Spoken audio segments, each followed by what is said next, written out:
തളിപ്പറമ്പ് ഇരിട്ടി സംസ്ഥാന പാതയിൽ മണ്ണിടിച്ചിൽ. ദുരന്തം ഒഴിവായത് തലനാരിഴക്ക്. ഇരിക്കൂർ പാലം സൈറ്റിലെ പെട്രോൾ പമ്പിനോട് ചേർന്ന് കിടക്കുന്ന 40 മീറ്ററോളം ഉയരത്തിൽ നിന്നും മണ്ണിടിഞ്ഞ് സംസ്ഥാന പാതയിലേക്ക് വീഴുകയായിരുന്നു.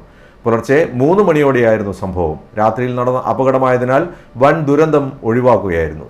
വെള്ളിയാഴ്ച ദിവസങ്ങളിൽ മാമാനം അമ്പലത്തിലേക്കും നിലാമുറ്റം മകാമിലേക്കും പള്ളിയിലേക്കുമൊക്കെ നൂറുകണക്കിന് ആളുകൾ ഇതുവഴിയാണ് നടന്നു പോകുന്നത്. രാത്രിയിൽ നടന്ന അപകടമായതിനാൽ വൻ ദുരന്തം ഒഴിവായി. നിരവധി വാഹനങ്ങളാണ് ഈ റോഡിലൂടെ കടന്നുപോയിക്കൊണ്ടിരിക്കുന്നത്. 8 വർഷം മുമ്പ് പെട്രോൾ പമ്പിനോട് ചേർന്ന് കിടക്കുന്ന മതിലിടിഞ്ഞിരുന്നു. വിവരം പറഞ്ഞ് രാവിലെ തന്നെ ഗ്രാമപഞ്ചായത്ത് പ്രസിഡന്റ് TP ഫാത്തിമ, പോലീസ് ഉദ്യോഗസ്ഥർ എന്നിവർ സംഭവ സ്ഥലത്തെത്തി. ഗ്രാമപഞ്ചായത്ത് പ്രസിഡന്റ് പൊതുമരാമത്ത് വകുപ്പ് ഉദ്യോഗസ്ഥരുമായി ഫോണിൽ സംസാരിച്ചു.